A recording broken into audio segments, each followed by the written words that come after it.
Eşeği saldım çayıra, otlayıp karnım doyura, gördüğü düşü hayıra yoranında.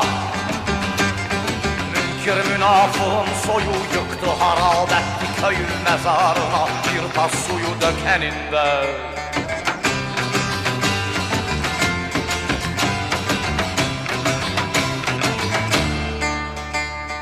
Derince kazın kuyusun, ilim ilim inlesin, kefen dikmeye iğnesin vereninde.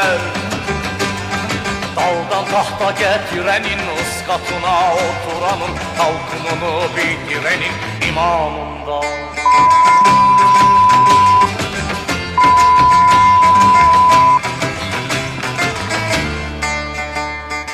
Kazak aptal söz söyledi, cümle halkı dahleyledi, sorarlarsa ne söyledi soranında.